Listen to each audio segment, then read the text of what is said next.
சித்திர புத்தகம் கேளுங்கள். குழந்தைகளுக்கான அறிவு கதைகள். உடன் லைக் செய்து சப்ஸ்கிரைப் செய்யுங்கள். Come on, let's jump into the story.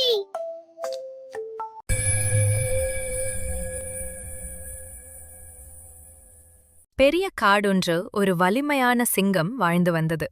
அதன் வலிமையும் தைரியமும் காரணமாக அனைத்து விலங்குகளும் அதை அஞ்சின. அந்த சிங்கம் தனியாகவே வேட்டையாட முடியும், யாருடைய உதவியும் தேவையில்லை என்று நம்பியது.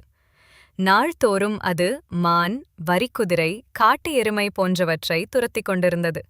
அது வேகமாக ஓடியது, உரக்க கர்ஜித்தது, வீரத்துடன் போராடியது. ஆனால் ஒவ்வொரு முறையும் இரை தப்பித்துவிட்டது. சில சமயம் அவை மிக வேகமாக ஓடின, சில சமயம் புத்திசாலித்தனமாக மறைந்தன, சில சமயம் சிங்கம் சோர்ந்து போனது.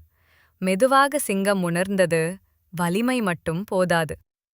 ஒரு காலை சிங்கம் ஒரு குழுவாகச் செயல்படும் சிங்கங்களை பார்த்தது. அவர்கள் வயலில் பரவிக்கொண்டு ஒவ்வொருவரும் தங்கள் இடத்தை பிடித்தனர். ஒருவர் இரையை துரத்தினார், மற்றொருவர் அதன் பாதையை மறித்தார், மீதியவர்கள் சுற்றி வந்தனர். சில நொடிகளில் அவர்கள் இரையை பிடித்தனர். சிங்கம் அதிசயித்தது. அது அவர்களுடன் சேர முடிவு செய்தது. ஆரம்பத்தில் மற்றவர்களை கேட்பது சிரமமாக இருந்தது, ஏனெனில் அது எப்போதும் தனியாகவே வழிநடத்திக் கொண்டிருந்தது. ஆனால் விரைவில் அது குழுவின் சக்தியை புரிந்து கொண்டது. திட்டமிடல், ஒத்துழைப்பு, நம்பிக்கை ஆகியவற்றுடன் அவர்கள் ஒவ்வொரு முறையும் வெற்றிகரமாக வேட்டையாடினர். சிங்கம் உணவு மட்டுமல்ல, மதிப்பையும் பெற்றது, ஏனெனில் அது அறிவும் தைரியமும் கொண்டு குழுவை வழிநடத்தியது.